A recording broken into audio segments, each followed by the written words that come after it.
క్రీస్తునందు ప్రియాతి ప్రియమైన సోదరి సోదరులారా, రెండవ రోజు దిద్దుబాటు ప్రార్థనకు మీ అందరికీ మరొకసారి స్వాగతం, సుస్వాగతం. నిన్నటి దినమున లోబడుండాలి అని దిద్దుబాటు ప్రార్థనలో పార్ట్ 1లో కొన్ని విషయాలు మనం నేర్చుకున్నాం. దేవునికి మాత్రం లోబడి ఉండాలి, అపవాదిని ఎదిరించాలి అని నేర్చుకున్నాం. అయితే దేనికి లోబడాలి అంటే మొదటి పాఠంలో దేవుని పిలుపుకు లోబడాలని, 2 దేవుని ప్రేరేపణకు లోబడాలని, 3 సంఘమునకు అనగా సంఘమునకు క్రీస్తు అయిన ఆయనకు లోబడి ఉండాలని 3 విషయాలు మనం నేర్చుకున్నాం. ఈ రెండవ పూట మరికొన్ని విషయాలు నేర్చుకోవడానికి మీరంతా సిద్ధంగా ఉన్నారు కదా. ఈరోజు మన ధ్యానం కొరకు దేవుని పరిశుద్ధ గ్రంథంలో నుండి చక్కటి విషయాలు మనం నేర్చుకుందాం. దానికంటే ముందు ఒక చిన్న ప్రార్థన చేద్దాం. ప్రేమ కలిగిన మా తండ్రి, మీకు వందనాలు, స్తోత్రాలు ప్రభు. వాక్యాన్ని నేర్చుండగా మీ సహాయం మాకు అనుగ్రహించి మహిమను పొందమని యేసయ్య పరిశుద్ధ నామంలో ప్రార్థించుచున్నాము పరమ తండ్రి, ఆమేన్, ఆమేన్. మొదటిగా ఒక పల్లవి చరణం ప్రభు యేసుని వదనంలో అనే పాట పాడుతూ, ఇది దిద్దుబాటు ప్రార్థన కాబట్టి ఇది పాడి వెంటనే మనం ఆ ప్రార్థనలోనికి అనగా వాక్య సందేశంలోనికి ఉపక్రమిద్దాం. ప్రభు యేసుని వదనములో నా దేవుడు కనిపించే, ప్రభు యేసుని వదనములో నా దేవుడు కనిపించే, పాపాత్ముల బ్రోవుటకై కృపలొలికిన కలువరిలో, పాపాత్ముల బ్రోవుటకై కృపలొలికిన కలువరిలో, పరలోకముకై చిరజీవముకై ప్రార్థించెను నా హృదయం, పరలోకముకై చిరజీవముకై ప్రార్థించెను నా హృదయం. ప్రభు యేసుని వదనములో నా దేవుడు కనిపించే, దిశలన్నీ తిరిగి తిని నా పాపపు దాహముతో, దిశలన్నీ తిరిగి తిని నా పాపపు దాహముతో, దౌష్ట్యముతో మసలుచును, దౌర్జన్యము చేయుచును, దౌష్ట్యముతో మసలుచును, దౌష్ట్యముతో చేయుచును, ధన పీడనతో మృగవాంఛలతో దిగజారితి సావునకు, ధన పీడనతో మృగవాంఛలతో దిగజారితి సావునకు, ప్రభు యేసుని వదనములో నా దేవుడు కనిపించే, ప్రభు యేసుని వదనములో నా దేవుడు కనిపించే. హల్లెలూయా. ఈ రెండవ రోజు పాఠంలో మొదటిగా మనం 4వ పాయింట్ ఈరోజు నేర్చుకోబోతున్నాం.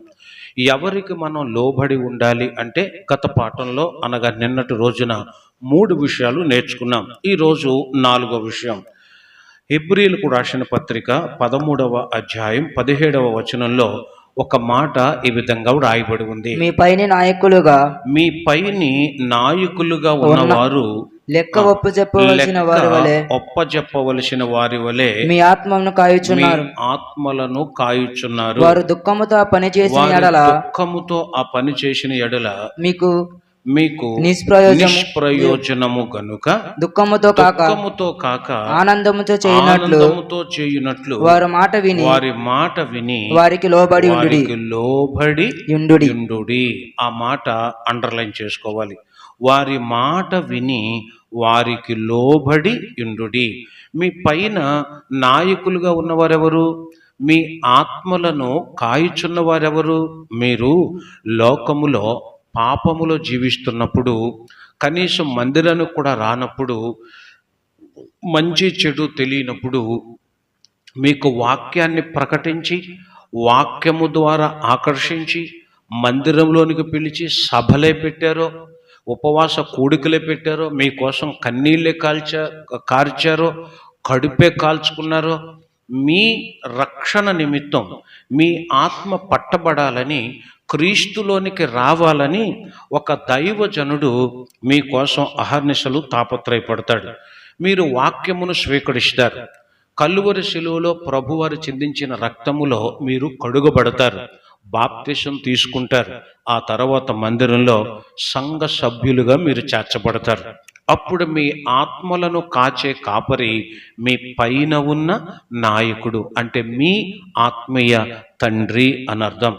మీ ఆత్మీయ తండ్రి ఆ పని దుఃఖంతో చేస్తే గనక అది మీకు ఏమవుతుంది అన్నాడు? నిష్ప్రయోజనం అన్నాడు. అందుకని అతడు నిష్ప్రయోజనంగా చేయకూడదు. ఎందుకు ఆత్మలను కాస్తున్నాడు అంటే, రక్షణ పొందిన నాడు మొదలుకొని మరల ప్రభువారు మహిమ మేఘంతో భూమి మీదకు వచ్చినప్పుడు ఆ మహిమ మేఘం ఎక్కడానికి అర్హతను మీరు కోల్పోకుండా అలా కాపాడుకునే నిమిత్తం అప్పుడప్పుడు మిమ్మల్ని అలా కాస్తూ ఉంటారు. దేవుని నామానికి స్తోత్రం కలుగును గాక. హల్లెలూయా. అంటే ఒకసారి రక్షణ పొందేశాం కదా, ఆ తర్వాత మన ఇష్టం వచ్చినట్టు జీవిస్తే కుదరదా అని కొన్ని పరిస్థితులకు లోబడో, కొన్ని పద్ధతులకు లోబడో, ఇరుగు పొరుగు వారి వలనో, తోటి వారి వలనో, స్నేహితుల వలనో మొత్తం మీద పాపంలో పడిపోయిన వాళ్ళు కొంతమంది ఉంటారు. పాపంలో పడిపోతే మరలా మహిమ మేఘం ఎక్కనివ్వడగా ప్రభు. అందుకని మీ ఆత్మలను కాస్తూ అప్పుడప్పుడు మీరు ఒకవేళ తప్పు చేస్తే దానిని దిద్ది ఖండించి మిమ్మలను సంరక్షించుటకు మీ ఆత్మీయ తండ్రికి ఆ బాధ్యతను దేవుడు అప్పగించాడు. బైబిల్ గ్రంథంలో ఇంకొక మాట వ్రాయబడి ఉంది. లూకా సువార్త 17వ అధ్యాయం 3వ వచనం. మీ విషయమై మీరే జాగ్రత్తగా ఉండుడి. మీ సహోదరుడు తప్పిదము చేసిన ఎడల అతని గద్దించుము. అతడు మారు మనసు పొందిన ఎడల అతనిని క్షమించుము. సంఘములో ఉంటూ ఎవరైనా ఒకవేళ తప్పిదములో పడిపోయాడు అనుకోండి, ఆత్మస్థితిలో నుంచి పడిపోయాడు అనుకోండి, అలాంటి వారిని మీరు కాస్త హెచ్చరించాలట. ఏం చేయాలని వ్రాయబడి ఉంది?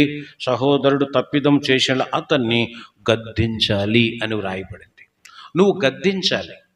అలా గద్దించినప్పుడు వాడు మారు మనసు పొంది క్షమించమన్నాడు అనుకోండి, అతన్ని మనస్ఫూర్తిగా ఏం చేయాలి? క్షమించాలి.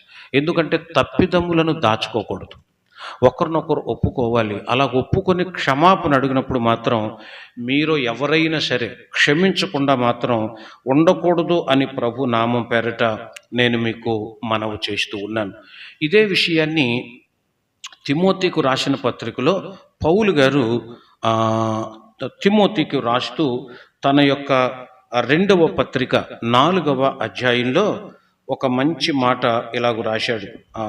మొదటి పత్రిక అనుకుంటాను, వాక్యమును ప్రకటించము. మొదటి పత్రిక 2వ పత్రిక 4వ అధ్యాయము క్షమించాలి. వాక్యమును ప్రకటించము 4వ అధ్యాయము 2వ వచనం కరెక్టే.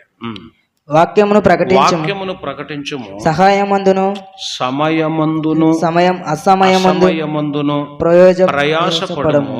సంపూర్ణమైన దీర్ఘశాంతముతో ఉద్దేశించుము. ఉపదేశించుచు ఖండించుము, గద్దించుము, బుద్ధి చెప్పుము. ఎంత చక్కటి మాట రాశాడు చూడండి. బుద్ధి చెప్పుము. ఎందుకంటే ఆ 3వ వచనంలో కూడా రాయబడింది. ఎందుకనగా జనుల హితబోధను, మరి హితబోధన అంటే ఆరోగ్యకరమైన బోధన సహించట్లేదు. దురద చెవులు గలవారే తమ స్వకీయ దురాశలకు అనుకూలమైన బోధకులను తమ కొరకు పోగు చేసుకుంటున్నారట. పౌలు గారు తిమోతికి చాలా చక్కగా చెప్పాడు. తప్పుదిద్దు, ఖండించు, హెచ్చరించు, వారిని చక్కగా సన్మార్గంలో నడిపించు అన్నాడు. దేవుని నామానికి స్తోత్రం కలుగును గాక. ఇలాగా మీ ఆత్మీయ తండ్రి మిమ్మల్ని గద్దిస్తాడు. మీ ఆత్మీయ తండ్రి మిమ్మలను హెచ్చరిస్తాడు. మీ ఆత్మీయ తండ్రి తప్పొప్పులను బేరీజు వేసి మీకు వివరంగా చెప్తారు. అలా కాయటానికి దేవుడు మీ ఆత్మీయ తండ్రికి బాధ్యతనిచ్చాడు. ఆ బాధ్యతలో నుండి మీరు తప్పుకోకూడదు. అంటే మిమ్మలను కాసేటువంటి ఆత్మీయ నాయకులు ఉన్నారే, వాళ్ళు దుఃఖపడేలా చేయకూడదు. మీరు చాలామంది నాడు ఈ విషయం తెలియక ఎంతోమంది దుఃఖపడిస్తున్నారు. మీ వలన ఎంతమంది సేవకులు దుఃఖపడుతున్నారో నీకు అర్థం కావట్లేదు. నీ వలన ఎంత మనస్తాపానికి గురవుతున్నారో నీకు తెలియట్లేదు. రక్షణ పొందావు, మందిరానికి వచ్చావు, బాప్తిసం తీసుకున్నావు, సంఘ సభ్యురాలిగా చేరావు, సభ్యుడిగా చేరావు. ఆ తర్వాత హితబోధన సహించక, అంటే ఆరోగ్యకరమైన బోధ నీకు నచ్చట్లేదు, పద్ధతులు నచ్చట్లేదు, నియమాలు నచ్చట్లేదు, నిబంధనలు నచ్చట్లేదు. దురద చెవులు గలవారై నీకు అనుకూలమైన బోధకులను నువ్వు ఏర్పాటు చేసుకుంటే ఇది పాపం కాదా? ఇది తప్పు కాదా? ఇది పొరపాటు కాదా? అలా పొరపాటు చేసి తండ్రికి దూరం అయితే ఏ తండ్రి అయినా మరి దుఃఖించకుండా ఉంటాడా? నిన్ను కాస్తున్న తండ్రికి నువ్వు దుఃఖం కలిగిస్తావా? ఇది తప్పు కదా? ఇప్పటికైనా గ్రహిస్తున్నావా? వాక్యాలు బాగా చదువుతారు, పాటలు బాగా పాడతారు, ప్రతి కార్యక్రమంలో చక్కగా పార్టిసిపేట్ చేస్తారు, పరిచర్య చేస్తారు, బైబిల్ అంతా తెలుసన్నట్లుగా వ్యవహరిస్తారు. మరి ఇలాంటి మాటలు నిన్నెప్పుడు తగలలేదా? నువ్వెప్పుడు చదవలేదా? లేకపోతే నీకెప్పుడు అది స్పృశించలేదా? పరిశుద్ధాత్మ దేవుడికి నువ్వు ప్రార్థన చేయాలి. బైబిల్ చదివేటప్పుడు ఏ వాక్యము ద్వారా దేవుడు మనతో మాట్లాడతాడో ఆ మాటకు లోబడాలి. అందుకనే మీరు మీ పై నాయకులకు లోబడాలి. కొన్నిసార్లు పై నాయకులు మిమ్మల్ని గద్దించినప్పుడు, లేకపోతే మిమ్మలను హెచ్చరించినప్పుడు, అవసరమైతే ఒకవేళ ఒక్క మాటలో చెప్పాలంటే తండ్రి బిడ్డను కొట్టినట్లుగా ఒకవేళ మీ ఆత్మీయ తండ్రి నిన్ను కొట్టాడు అనుకోండి. ఉదాహరణకు ఎవరు అలా కొట్టరు, కొట్టారే అనుకోండి, ఒక దెబ్బ పడిందే అనుకోండి. అప్పుడు ఏం చేయాలి? పాస్టర్ గారు అయితే అయ్యో, దైవ సేవకుడు అయితే అయ్యో, ఎవడురా నువ్వు నా మీద చెయ్యటానికి, నువ్వెంత, నీ పిషాన ఎంత, నువ్వెంత, నీ పరిస్థితి ఎంత అని తిరుగుబాటు చేసిన ఆలోచన వచ్చింది అంటే నువ్వు వెంటనే అపవాది సంబంధించిన బిడ్డవు అని అర్థం. మరి అలా కొడితే ఏం చేయాలి? ఒకవేళ దైవజనుడే ఒక తండ్రి పాత్రలో నిన్ను శిక్షించాడే అనుకోండి, అప్పుడు ఎలా స్పందించాలో కీర్తనకారుడు చాలా మంచి మాట చెప్పాడు. ఇది విశ్వాసులైన వాళ్ళందరూ కూడా చాలా చక్కగా టిక్కు పెట్టుకోవాలి. మీకు బైబిల్ ఉంటే దయచేసి తెరవండి, అన్యథగా భావించొద్దు. మీ బైబిల్ తెరవండి. 141వ కీర్తన 5వ వచనం. నీతిమంతులు నన్ను కొట్టుట నాకు ఉపకారము. నీతిమంతులు నన్ను కొట్టుట ఉపకారం. వారు నన్ను గద్దించుట నాకు తైలాభిషేకము. అట్టి నీ ఆత్మీయ నేను అట్టి అభిషేకమును త్రోసివేయకుందును గాక. ఎంత మంచి మాట అండి. నీతిమంతులు నన్ను కొట్టుట నాకు ఉపకారం, దైవజనులు నన్ను గద్దించుట నాకు తైలాభిషేకం. అట్టి అభిషేకాన్ని నేను త్రోసేయకూడదు. దేవుని యొక్క అభిషేకం దైవ సేవకుల ద్వారా చెయ్యెత్తి నిన్ను దీవించటమే కాదు, అదే చేతితో ఒక్కొక్కసారి ఒకవేళ నీతిమంతులైన వాళ్ళు, లేకపోతే నీ తండ్రిగా భావిస్తున్నటువంటి వారు, మీరు పిల్లలుగా ఉంటారు కాబట్టి ఒకవేళ ఒక చెయ్యి వేసినా కూడా దాన్ని చక్కగా సమర్థించుకొని దేవుని యొక్క సన్నిధిలో ఉండటం ఇది చాలా గొప్ప మార్పు. క్రైస్తవ ప్రపంచం అంతా మారాలి. ఈనాడు దైవ జనుల మీద తిరుగుబాటు చేసేవాళ్ళు, దాడులు చేసేవాళ్ళు అక్కడక్కడ చాలా చోట్ల కనబడుతున్నారు. ఇది అపవాది కుతంత్రాలతో, అపవాది యొక్క ఆలోచనలతో నిండిపోయిన పనులవి. ఇది కేవలం భక్తి నుండి దూరం చేసేటువంటి పనులు. నా ప్రియ స్నేహితులారా, ఇది 2వ రోజు దిద్దుబాటు ప్రార్థనలో ఉన్నావు. నీ ఆత్మీయ తండ్రి ఎప్పుడైనా నేను గద్దిస్తే దయచేసి అలక్కండి. మా తండ్రి కాబట్టి మమ్మల్ని తిట్టాడు, మా తండ్రి కాబట్టి మమ్మల్ని కొట్టాడు, మా తండ్రి కాబట్టి మమ్మలను అటు రీతిగా మమ్మలను హింసించాడు, మా తండ్రి కాబట్టి మేము లోబడతాం అనే మాట నువ్వు చెప్పగలిగితే క్రీస్తు స్వారూప్యంలోనికి నువ్వు ఎదిగినట్టే. దేవుని నామానికి స్తోత్రం కలుగును గాక. ఇది 4వ పాయింట్. అంటే ఎవరికి లోబడాలి అంటే మీ పైనున్న నాయకులకు, అనగా మీ పైన ఆత్మీయ నాయకులు అంటే మీ ఆత్మీయ తండ్రికి మీరు లోబడాలి.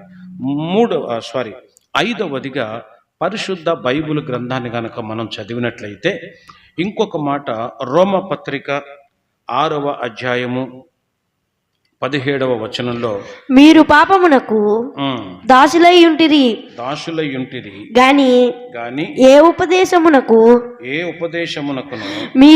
మీరు అప్పగింపబడితిరో దానికి హృదయపూర్వకముగా లోబడిన వారై దాసులై ఉపదేశ క్రమమునకు మీరు అప్పగింపబడితిరో దానికి హృదయపూర్వకముగా లోబడిన వారై. అది ఆ మాట అండర్లైన్ చేయాలి. ఏంటి అండర్లైన్ చేసుకోవాలి? ఉపదేశ క్రమమునకు మీరు అప్పగింపబడతారు కాబట్టి దాన్ని హృదయపూర్వకంగా లోబడాలి. అది అంటే 5వ పాయింట్ నేను రాసుకున్నానంటే ఉపదేశ క్రమమునకు మనము లోబడాలి. ఉపదేశం అంటే బోధ, సందేశం, ఆత్మీయమైన పాఠాలు, బైబుల్ స్టడీస్, లేకపోతే మంగళవారం కూడికలు కానీ, బుధవారం కూడికలు కానీ, శనివారం కూడికలు కానీ, స్తుతి కూడికలు కానీ, సువార్త సభలు కానీ, ఇలాంటి దిద్దుబాటు ప్రార్థనలు కానీ, లేకపోతే ఆత్మ ధ్యాన కూడికలు కానీ, సంఘ క్షేమాభివృద్ధి కూడికలు కానీ, ఆత్మీయ కుటుంబ ఆశీర్వాద కూడికలు, చాలా పేర్లతో విభిన్నమైనటువంటి సందేశాలు దైవజనులు సిద్ధం చేస్తారు. ఇలా సిద్ధం చేసినప్పుడు ఆ క్రమాన్ని చాలా జాగ్రత్తగా మనందరం కూడా పాటించాలి, చాలా జాగ్రత్తగా పాటించాలి. దీన్ని ఉపదేశ క్రమము అన్నారు. మత్తయి సువార్త 24వ అధ్యాయం 12వ వచనాన్ని గనక మనం చదివితే అక్కడ ఇంకొక మాట ఇలా వ్రాయబడింది. అక్రమము విస్తరించుట చేత అనేకుల ప్రేమ ఏమవుతుందట? చల్లారును అని వ్రాయబడింది. ఉపదేశ క్రమాన్ని గనక నువ్వు పాటించలేదనుకోండి, అది అక్రమం పెరిగితే ఏమవుతుందట? ప్రేమ చల్లారుద్ది. అక్రమం పెరిగితే భక్తి తగ్గుద్ది. యుక్తి పెరిగితే భక్తి తగ్గుద్ది. అక్రమం పెరిగితే క్రమం తగ్గుద్ది.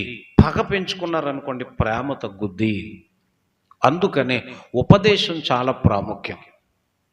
మనం పాడే పాటల కంటే, వివిధ రకాలైనటువంటి పనుల కంటే ఉపదేశం అనేది చాలా ప్రాముఖ్యం. ఎందుకంటే ప్రభువారు కూడా కొండ మీద అంటే పర్వత సందేశంలో అనేకమైన బోధలు చేశారు, ఉపదేశం చేశారు. అందుకనే ఆయనను మంచి ఉపదేశకుడు అంటారు. యేసు ప్రభువారిని మంచి ఉపదేశకుడు అని అంటారు. పరిశుద్ధ బైబిల్ గ్రంథంలో ఇంకొక మాట మనం చూస్తే 119వ కీర్తన 40వ వచనం, నీ ఉపదేశములు నాకు అధిక ప్రియములు, నీతిని బట్టి నన్ను బోధింపుము. అమ్మా, నీతిని బట్టి నన్ను బ్రతికింపుము అనేటువంటి మాట. నీ ధర్మశాస్త్రం లేకపోతే నీ ఉపదేశం నాకు చాలా అధిక ప్రియం, అంటే చాలా ఇష్టం. కాబట్టి దీనిని మనము తూచా తప్పకుండా పాటిస్తూ దేవుని యొక్క నామములో ముందుకు వెళ్ళాలి. ఈ 2వ దిద్దుబాటు ప్రార్థనలో 5వ పాయింట్ వచ్చి అంటే ఇది 2వ పాయింట్. ఈరోజు వరుస క్రమంలో 5వ పాయింట్ వచ్చి ఉపదేశ క్రమమునకు మనందరం కూడా ఏమవ్వాలట? లోబడాలి. అలా లోపడటం వల్ల 32వ కీర్తన 8వ వచనంలో ఒక మాట ఇలాగూ రాయబడి ఉంది. నీకు ఉపదేశము చెప్పెదను, నీకు ఉపదేశము చెప్పెదను, నీవు నడవవలసిన మార్గమును నీకు బోధించెదను నీ మీద దృష్టించి నీకు ఆలోచన చెప్పెదను. ఇది ఎంత బాగుందో చూడండి. ఉపదేశాన్ని విన్నారనుకోండి, ఉపదేశానికి లోబడ్డారనుకోండి, ఉపదేశాన్ని పాటిస్తున్నారనుకోండి, నడవవలసినటువంటి మార్గమును ఆయన బోధించడం మాత్రమే కాక ఏ మార్గంలో వెళ్ళాలో ఆలోచన చెప్తాడు. అందుకని ఉపదేశం చాలా ముఖ్యమైనది. చాలా మంది సాక్ష్యం చెప్పగా నేను విన్నాను, ఈరోజు ఉపదేశం నా జీవితాన్ని మార్చింది, ఈరోజు ఉపదేశం నా హృదయాన్ని మార్చింది, ఈరోజు ఉపదేశం నాకు కన్నీళ్లు తెప్పించింది, ఈరోజు ఉపదేశం నాకు ఇలాగయ్యింది అలాగయ్యింది అని చెప్పేవాళ్ళు చాలామంది నేను చూశాను. అంతెందుకు, తుయతైర పట్టణంలో ఊదా రంగు పొడిని అమ్ముకునేటువంటి ఒక స్త్రీ, ఆమె పేరు లూథియా అని బైబిల్లో ఉంది. ఆ తల్లి పౌలు గారి యొక్క ఉపదేశాన్ని వింటుంది. వెంటనే ఆమె లక్ష్యం ఉంచింది, ఆమె హృదయాన్ని ప్రభువు తెరిచాడు. రక్షణ లేని ఆమెకు వెంటనే రక్షణ వచ్చింది. ఆమెతో పాటు ఆమె కుటుంబాన్ని కూడా రక్షణలోనికి నడిపించుకుంది. ఆ తర్వాత పౌలు గారిని ఇంటికి తీసుకెళ్ళి చాలా మంచి విందు చేసింది. అలాగూ కాలానుక్రమంలో ఆ ఇంటి దగ్గర ప్రార్థనలు జరిగేవని, రాను రాను ఆ ఇల్లే ఒక దేవాలయముగా, ఒక సంఘంగా ఆవిర్భవించిందని బైబిల్ పండితులు చెప్తారు. ఉపదేశ క్రమం ఆ తల్లిని ఏం చేసిందో చూడండి. ఊదా రంగు పడు నమ్ముకునేది ఇప్పుడు ఉపదేశం చేయటానికి తన ఇల్లు ఒక నిలయంగా అయిపోయింది. ఎంత బాగుందో చూడండి. కాబట్టి ఉపదేశ క్రమానికి మనందరం కూడా లోబడాలి. ఆ తర్వాత ఆరవ విషయం, ఎఫెసీయులకు రాసిన పత్రిక 5వ అధ్యాయం. 5వ అధ్యాయంలో 22వ వచనాన్ని మొదటగా చదువుదాం. స్త్రీలారా ప్రభునకు వలె మీ సొంత పురుషులకు లోబడి యుండుడి. చాలండి. స్త్రీలారా మీ సొంత పురుషులకు లోబడి ఉండాలి. ఆ తర్వాత 24వ వచనం కూడా చదువుదాం. సంఘము క్రీస్తునకు లోబడినట్టుగా భార్యలు కూడా ప్రతి విషయంలోనూ తమ పురుషులకు లోబడవలెను అని వ్రాయబడింది. సమాజంలో స్త్రీ పాత్ర చాలా ప్రాముఖ్యమైంది. సంఘంలో కూడా స్త్రీ పాత్ర చాలా ముఖ్యమైంది. ఎంత ముఖ్యమైనది అంటే సృష్టికి మూలం స్త్రీ అంటాం. ఎస్పెషల్లీ మన భారతదేశంలో స్త్రీ అత్యంత ఉన్నతంగా గౌరవించబడుతుంది. యేసు ప్రభు కూడా బైబిల్ గ్రంథంలో స్త్రీలను కానీ విధవరాండ్రను కానీ ఆయన నిర్లక్ష్యం చేయలేదు. భర్త చనిపోయి ఎవరైనా ఎదురొస్తే ఈనాటికి చేదరించుకొని ముఖం తిప్పుకొని దారి తప్పుకొని వెళ్ళిపోయేవాళ్ళు చాలామంది ఉన్నారు. కానీ బైబిల్లో ఎక్కడ అలా చెప్పలేదు.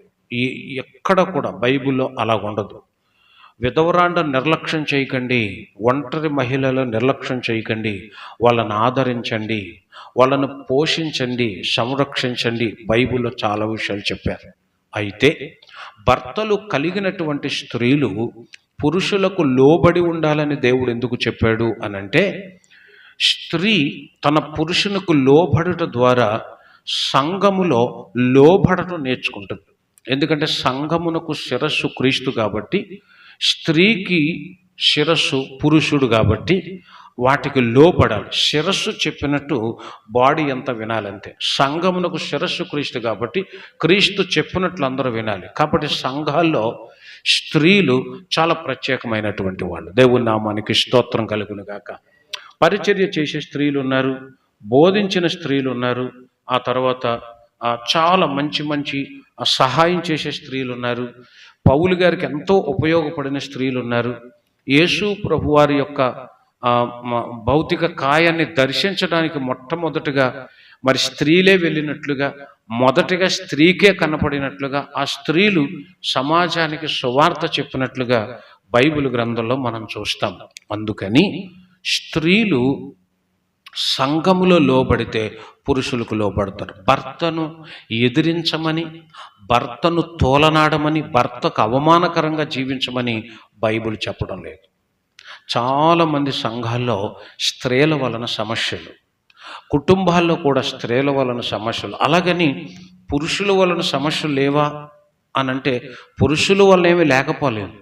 కానీ ఇక్కడ పాయింట్ వచ్చింది కాబట్టి స్త్రీల గురించి మనం చెప్తున్నాం. నేను ముందే చెప్పాను, పరిశుద్ధ స్త్రీలు ఉన్నారు, అనుకోగలిగిన స్త్రీలు ఉన్నారు, ఆత్మీయ సౌందర్యం కలిగిన స్త్రీలు ఉన్నారు, దేవుని యందు భయభక్తులు కలిగిన స్త్రీలు ఉన్నారు, గుణవతి అయిన స్త్రీలు ఉన్నారు, జ్ఞానము కలిగిన స్త్రీలు ఉన్నారు, తమ పిల్లలను భర్తలను దేవుళ్ళుగా కొలిచే వాళ్ళు ఉన్నారు. భర్తను ఎందుకు పనికిరాని వాడిగా చూసేవాళ్ళు కూడా బైబిల్ గ్రంథంలో చాలామంది ఉన్నారు. ఈనాడు సమాజంలో స్త్రీ పాత్ర కూడా చాలా ముఖ్యమైనది. మీ భర్త మీకంటే తక్కువ చదువుకున్నవాడు కావచ్చు, తక్కువ సంపాదించేవాడు కావచ్చు, లేకపోతే నీ స్థాయికి మించినవాడు కాకపోవచ్చు. అయినను అతన్ని గౌరవించటం నీ బాధ్యత. ఇది దేవుని యొక్క వాక్యం. దేవుని యొక్క వాక్యాన్ని నమ్ముకున్న ఏ స్త్రీ కూడా తన పురుషులను ఎదిరించకూడదు, అనుకువ కలిగి ఉండాలి. సంఘాల్లో స్త్రీలు ఎలాగుండాలో కూడా 1 కొరింథీయులకు రాసిన పత్రిక 14వ అధ్యాయంలో పౌలు భక్తుడు చాలా చక్కగా చెప్పాడు. స్త్రీలు సంఘములో మౌనంగా ఉండాలి, వారు లోబడవలసినదే గాని మాటలాడుటకు వారికి సెలవు లేదు. అని అక్కడ కొరింథీ సంఘంలో ఒక క్రమాన్ని నేర్పించాడు ఆయన. ఆ సంఘం యొక్క పరిస్థితి అధ్యయనం చేస్తే చాలా ఘోరంగా ఉండేది. ఆ రోజుల్లో స్త్రీ డామినేటెడ్గా ఉండేవారు అనమాట. అంటే స్త్రీ ఆధిక్యంగా ఉండేది. స్త్రీలు అలంకరణకు ఎక్కువ ప్రాధాన్యత ఇచ్చేవారు. ఆ రోజుల్లో అలంకరణకు ఎక్కువ ప్రాధాన్యత ఇచ్చేవాళ్ళు. అంతరాత్మకు, ఆత్మశుద్ధికి ఎక్కువ ప్రాధాన్యత ఇచ్చేవాళ్ళు కాదు. అందుకని పౌలు గారు చెప్పాడు, మీరు సంఘాల మౌనంగా ఉండండి, మీకు సెలవు లేదు అన్నాడు. ఒకవేళ ఏదైనా చెప్పాలి అనుకుంటే అది పురుషులకు చెప్పి అనుమతి తీసుకోవాలని కూడా బైబిల్లో రాశారు. దీన్ని బట్టి మనకు అర్థమయ్యేది ఏంటంటే, సంఘంలో ఏ పాత్ర పోషిస్తున్నా ఇంటి దగ్గర మీ పురుషులకు తెలియకుండా చేయకూడదని. అది అయ్యా ప్రార్థనకు వెళ్తున్నానయ్యా అంటే వద్దు అనే పురుషులు ఉండరు నాకు తెలిసి. ఎందుకంటే ప్రార్థనకు వస్తే అతని కోసం ప్రార్థిస్తావు, పిల్లల కోసం ప్రార్థిస్తావు, కుటుంబం కోసం ప్రార్థిస్తావు. ఇదే చెప్పాలి మనం కూడా. ప్రార్థనకు వచ్చే స్త్రీలు ఏం చెప్పాలంటే, అయ్యా నువ్వు రావు, నన్ను వెళ్ళనివ్వు, ఆ భగవంతుని వేడుకుంటాను, మన కోసం, మన పిల్లల కోసం, మన అప్పుల కోసం, మన రోగాల కోసం, మన ఆత్మల రక్షణ కొరకు నేను ప్రార్థన చేస్తాను. ఆ నమ్మకం నీ భర్తలో నువ్వు పుట్టించాలి. అందుకనే పవిత్రమైన ప్రవర్తన బట్టి నీ భర్తను రాబట్టవచ్చు అని చెప్పాడు. బల్లారాధనకు సిద్ధపడుతున్న నా ప్రియమైన సోదరి సోదరులారా, మీరు మీ పురుషులకు లోబడుతున్నారా? ఇది ఇంకా ఆత్మీయంగా తీసుకుంటే, నిన్ను సృజించిన వాడు నీకు భర్త అయ్యున్నాడు అనే మాట యెషయా గ్రంథంలో రాయబడింది. కాబట్టి ఆయనకు లోబడదాం. ఎవరెవరికి లోబడాలి? ఈరోజు 3 విషయాలు చెప్పుకున్నాం. 1, మీ పైన ఆత్మీయ నాయకులకు లోబడాలి. 2, ఉపదేశ క్రమమునకు లోబడాలి. 3, సొంత పురుషులకు లోబడాలి. అలా లోబడుతూ దేవుని యొక్క నామానికి మహిమ తెద్దాం. అట్టి కృప పరిశుద్ధాత్మ దేవుడు మనందరికీ అనుగ్రహించునుగాక. ఆమేన్. ప్రేమగల తండ్రి, మీకు వందనాలు ప్రభు. ఈ 2వ రోజు దిద్దుబాటు ప్రార్థనలో ఎలా లోబడాలో, ఎవరికి లోబడాలో కూడా నేర్పించారు. ఆ మాటలు మర్చిపోకుండా హృదయంలో భద్రం చేసుకుంటూ వాక్యానుసారంగా నడిచే కృప మీరే మాకు అనుగ్రహించి మహిమను పొందమని, మా కల్వరి క్రైస్ట్ చర్చిలోకి వచ్చే ప్రతి వాళ్ళు కూడా ఉపదేశ క్రమం, దిద్దుబాటు క్రమం, ప్రతి క్రమాన్ని పాటిస్తూ ప్రభువా నీకు సంపూర్ణ భక్తులుగా ఉండాలని కోరుతున్నాం. కొంతమంది ఇక్కడికి వచ్చారు, కొంతమంది రాలేకపోయారు. కనీసం ఈ ఆన్లైన్లో చూసైనా వాళ్ళు ఉపదేశ క్రమాన్ని నేర్చుకుని ప్రభు దిద్దుబాటు చేసుకునే కృప దయచేయమని మీ సేవకునైన ప్రార్థనలకి అంగీకరించుకుని యేసయ్య పరిశుద్ధ నామములో ప్రార్థించుచున్నాము పరమ తండ్రి, ఆమేన్. తండ్రి అయిన దేవుని ప్రేమ, కుమారుడైన క్రీస్తు కృప, పరిశుద్ధాత్మక అన్యోన్య సహవాసం, సమాధానం ఇక్కడ కూడిన మనకు లోకంలో ఉన్న పరిశుద్ధులందరికీ ఆయన వచ్చు పర్యంతము తోడయుండును గాక. ఆమేన్. God bless you.